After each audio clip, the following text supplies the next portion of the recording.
విన్భక్తి ప్రేక్షకులందరికీ నమస్కారం. మనతో ఉన్నారు ప్రముఖ ఆధ్యాత్మికవేత్త, జ్యోతిష్య మరియు వాస్తు పండితులు, లలిత అమ్మవారి ఉపాసకులు మరియు జ్యోతిష్య వాస్తు శిక్షణ నిపుణులు బ్రహ్మశ్రీ నానాజీ పట్నాయక్ గురుగారు ఉన్నారు. మాట్లాడదాం. నమస్కారం గురుగారు. శ్రీమాత్రే నమః. గురుగారు, 25వ తారీఖు జ్యేష్ఠ అమావాస్య. ఆ రోజు ప్రత్యేకత చెప్పండి. ఆ రోజున అందరూ ఎలా వినియోగించుకోవాలి, ముఖ్యంగా ఏదైనా ప్రాబ్లం ఉంటే ఎలా క్లియర్ చేసుకునే అవకాశం? షూర్ అమ్మా. ఫస్ట్ ఆఫ్ ఆల్ ఏంటంటే బుధవారం నాడు వస్తుంది. బుధవారం. అయితే ఈ అమావాస్యకి ప్రత్యేకత ఏమిటి? మనకు చూడండి, రిలేషన్స్ కొన్ని పాడవుతూ ఉంటాయి ఒక్కోసారి. అన్నదమ్ములతో కావచ్చు, అక్కచెల్లెలతో కావచ్చు, తల్లిదండ్రులతో కావచ్చు, బంధువర్గంలో వారితో కావచ్చు, లేదా ఏదో అగ్రిమెంట్ చేసామండి అది నాకు ఎందుకు రాణించలేదనో రకరకాలుగా ఉంటూ ఉంటాయి. ఇటువంటి విషయాలలో ప్రత్యేకంగా ఎవరైతే ఈ అమావాస్య నాడు అమ్మవారి యొక్క నామాల్లో ప్రత్యేకంగా ఓం కర్పూర వీటికామోద సమాకర్ష దిగంతర అనే నామాన్ని, ముందు ఓము లాస్ట్లో నమః కలిపి ఓం కర్పూర వీటికామోద సమాకర్ష దిగంతరాయై నమః అని చెప్పి చేస్తారో ఖచ్చితంగా వారికి రిలేషన్స్ దెబ్బతిన్నవి, లేకపోతే చిన్న చిన్న మిస్కమ్యూనికేషన్స్ వస్తున్నటువంటివి క్లియర్ అవ్వడం జరుగుతుంది. అయితే ఈ అమావాస్య ప్రత్యేకంగా మిథున రాశిలో జరుగుతున్నందుకు ఒక్కొక్క రాశి వారు ఈ అమావాస్య రోజు కొన్ని పనులతో జాగ్రత్తగా ఉండాలి. ఏమిటది అంటే, మిథునం 3వ రాశిలో జరుగుతుంది.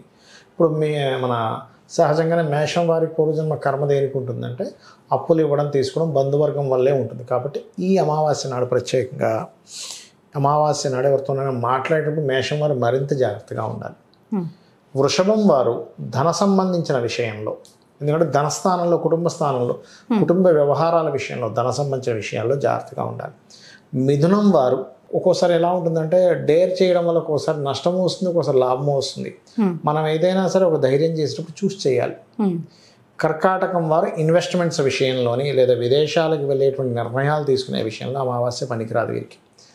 సింహము వారికి వ్యాపార లావాదేవీలు, వ్యాపార లాభాలకు సంబంధించిన విషయంలో, నిర్ణయాల విషయాలు జాగ్రత్తగా ఉండాలి అమావాస్య నాడు.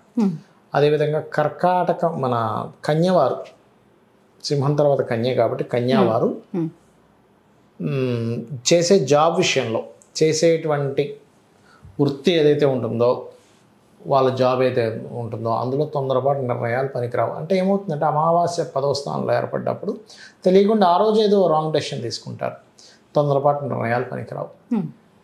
తులవారు లాంగ్ జర్నీ చేసేటప్పుడు హైయర్ ఎడ్యుకేషన్ విషయాల్లోని చాలా జాగ్రత్తగా ఉండాలి. వృశ్చికం వారు ఇన్సూరెన్సెస్ రిలేటెడ్ సంబంధించిన విషయాల్లో, యాన్సిస్టర్స్ ప్రాపర్టీ, ఈ విషయాల పట్ల కాస్త జాగ్రత్త వహించాలి.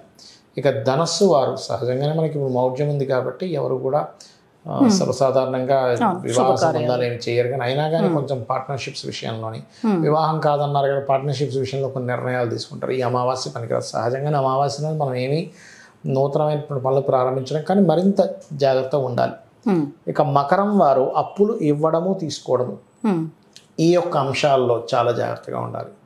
కుంభం వారు సంతాన సంబంధించిన విషయంలో ఎటువంటి తొందరపాటు నిర్ణయాలు కానీ, ప్రేమ వ్యవహారాల విషయంలో కానీ, ఫ్రెండ్స్ విషయంలో కానీ జాగ్రత్తగా ఉండాలి. ఇక మీనం వారు ప్రాపర్టీ కొనుగోలు, అమ్మడం, లేదా ఏదైనా కన్స్ట్రక్షన్ రిలేటెడ్ సంబంధించిన నిర్ణయాలు తీసుకోకూడదు. ఇవి జాగ్రత్తలు తీసుకోవాలి మిగతా వాళ్ళందరూ కూడా. అయితే ఈ అమావాస్య నాడు ఎవరైతే ఉదయం నుంచి సాయంత్రం వరకు, ఎవరికైనా చూడండి తీవ్రమైన కష్టాలు ఉంటాయి, ఏమిటోనండి నాకు అసలు అర్థం కావట్లేదు, ఎన్ని చేసినా, ఎన్ని ప్రయత్నాలు చేసినా నాకు అస్సలు ఉపశమనం రాలేదు అనుకునేటువంటి వారు ఒక్కరోజైనా కనీసం భక్తి శ్రద్ధలతో, అంటే ఇక్కడ అమ్మవారి దగ్గర కూర్చున్నామంటే అమ్మవారు అక్కడ ఉందనే భావనతో కూర్చోవాలి. అలా కూర్చొని ఆ రోజంతా 27 సార్లు కనుక లలితా సహస్రనామాల పారాయణం, అందరికీ నోరు తిరగదు, తప్పులు పోతాయేమో భయం ఉంది, అలాంటి వారు చక్కగా యూట్యూబ్లో ప్లే చేసుకోండి, తప్పేం లేదు. తదేకంగా వినండి 27 సార్లు. అంటే ఒకసారి పెట్టాము, అయిపోయింది, హారతి ఇచ్చాము, ఒక పండు ఫలమో ఏదో నైవేద్యం పెట్టాము, హారతి ఇచ్చేసాము, అందరూ తీసుకున్నారు.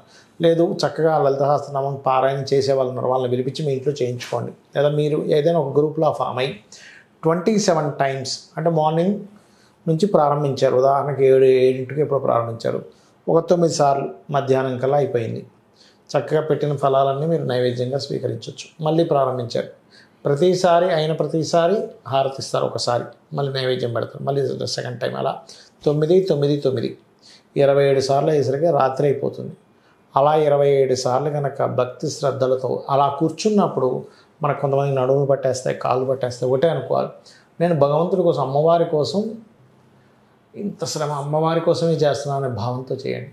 ఖచ్చితంగా మీ జీవితంలో ఏదైతే ఇంక ఇది నా వల్ల కాదు, నేను దాని నుంచి బయటపడలేనేమో అనుకునేటువంటి సిచ్యువేషన్ నుంచి బయటపడగలుగుతారు. అయితే భక్తి, శ్రద్ధ, నమ్మకం, అంతేగాని చేస్తున్నంతసేపు కూడా ఏమో చేస్తున్నాం కానీ ఇది ఎంతవరకు కరెక్ట్, ఓల్డ్ సమయం వేస్ట్ అయిపోతుందమ్మా మనకు. ఒక్కోసారి రోజంతా అలా వేస్ట్ గడిపేస్తాం.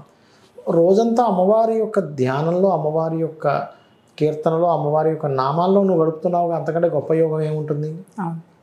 కాబట్టి ఇలా చెయ్యండి, ఖచ్చితంగా అమ్మవారి అనుగ్రహం మీకు కలిగి తీరుతుంది.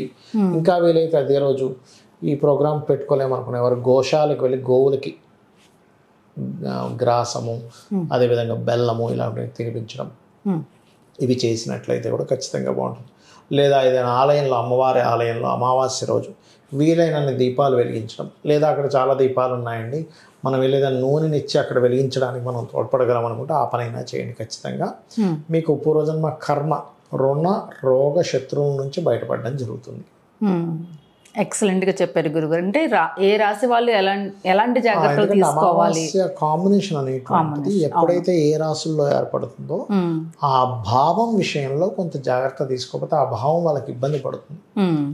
అందుకని ప్రతి ఇండివిజువల్ రాశికి ఎలాంటి జాగ్రత్తలు తీసుకోవాలో చెప్పారు. మరీ కష్టాల్లో ఇబ్బందులు అనుకున్న వాళ్ళకి కూడా చక్కగా అమావాస్యను ఉపయోగించుకొని కొంచెం బయటపడే అవకాశాన్ని కూడా చెప్పారు గురుగారు. నమస్కారం. శ్రీమాత్రే నమః.